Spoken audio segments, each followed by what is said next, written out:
防部长顾立雄今仔日到立法院进行总检讨报告，讲阿强为演习转战争的时间恐惊会缩短。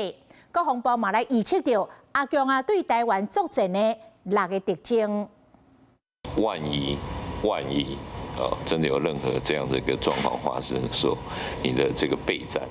的这个没有办法到位。讲嘛是有可能会拄到万不利，爱想好斟酌。国防部4年期总检讨报告指出，强军恐惊真紧对休演转战。若今年汉光41号演习，头一摆设定于2027，中军反台可能行动为设定发展基础，互外界这期敢讲是提早收到可能侵犯台湾的相关证书。透过这样3阶段，还有相关的一些演训，来达到这样子的一个我们认为高战备能力的这样一个目标，所以才会设定一个1到2年这样的一个期程。3阶段演训包含2月份高阶干部多上兵推，4月份的电脑辅助指挥所演习，和7月份进行实兵演练，迈向交战规则运作，马上备战操演和武器。国防部真正改变，不过强军的小动作不断，早日出动基舰伫咧台海周边进行联合战备演训。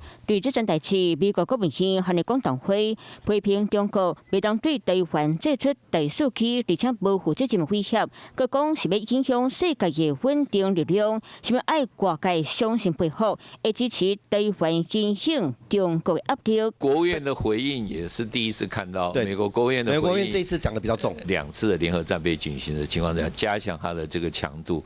来回应当下的这个形势，当然还是不能够掉以轻心了。不过，国际拢来支持台湾，针对强军2月之间，同款无预警伫咧高雄外海设实弹操演，瑞士联邦议员批评违反常规，对瑞士真重要经济和商业利益的地区，嘛制造真大迄寡冲突的风险。若瑞士外交部长嘛向中国和中国使馆发出警告，民主电线当兵，袂互中国向前硬拍。海可惜和平稳定。你好，我是宋彦明。想掌握最及时的新闻资讯吗？赶紧订阅、按赞、开启小铃铛，锁定华视新闻 YouTube 频道。